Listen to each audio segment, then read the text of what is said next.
So help me God.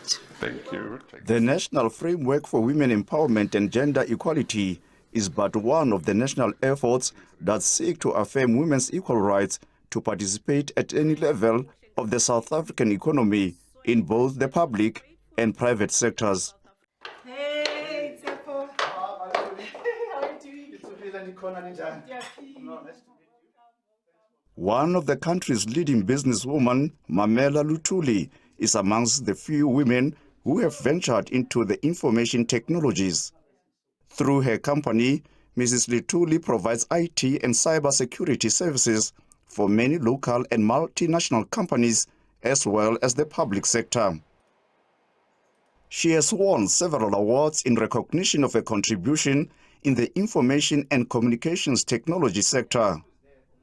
Despite her successes, Luthuli bemoans the slow progress made to empower the youth, especially the girl child. Do you think there is a space for young girl child to venture and be part of this fourth industrial revolution and the benefits for them in terms of advancement of themselves and even career opportunities? No, the reason why I'm even entertaining your interview right now is to talk to those young girls in some rural area that they think that when you talk fourth industrial revolution, it's something that is so difficult and complex, and they don't see themselves playing in the space, that the opportunities are in abundance in the space, and it is the future. And really, when you think of math and science, think of your future and your career, that if you invest your time and make sure that you get them right, you really, your future is bright, and you almost guaranteed employment. And not just employment, the entrepreneurial side of things as well. You can start your own business in the cybersecurity, you can start your own business in the Internet of Things. There's so much opportunities. I think people must just not be intimidated by the jargon. There's a lot of technical jargon that is being used that can be intimidating. It's like running any other business. It's, as long as you understand the fundamentals of business, and anyone, all of us can do it. Because part of our work is to... Cindy Siwe Sanewe is another woman trailblazer, making waves within the maritime sector. A former senior official in the public sector, Sanewe decided to enter this male-dominated sector as a consultant. With less than 2% of women representation in the maritime industry, she broke through the patriarchal barriers of women marginalization and exclusion. Sanewe says her mission is to lead the way in inspiring other women to play an active role in the maritime industry.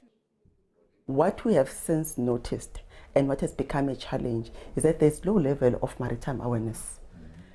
There is also low level of self-efficacy, which is called entrepreneurial self-efficacy. So most women do not participate because there is not much access. They're not given an opportunity and an access to present their skills and excel in what they do. Maritime also caters for other skills, and skills like your supply chain, your logistics, that do not require you to have your core maths and science or technology.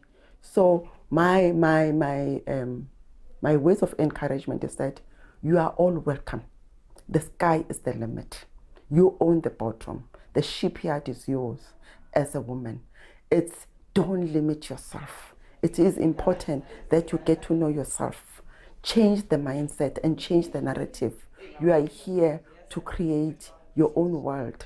The power is within yourself. They always say the power is in your hands, but I always say it's within you. You have the power to change yourself. You have the ability. I'm from the rural areas. I grew up at the location. Fontabise Matega, a senior executive at one of the country's top 6 banks by assets, the advancement of women in the workplace remains one of her key priorities. Whilst the banking industry has seen some progress in transformation, she says there's still concerns about the gender gap at the top executive levels. She believes more women should be offered investment and equity stakes in the banking and financial services sectors.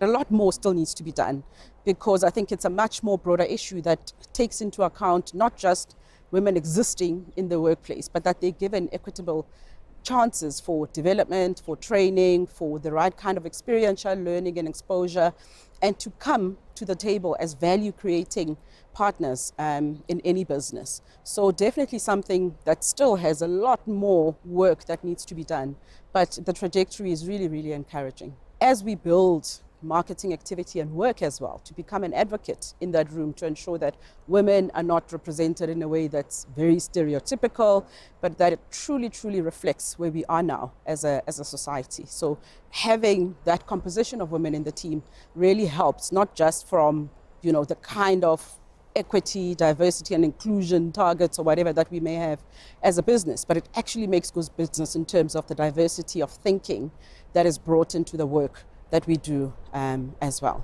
Ndiyathembisa ngokunyanisekileyo okokuba ndiyakuyenza imisebenzi yam njengelungu lesigqeba.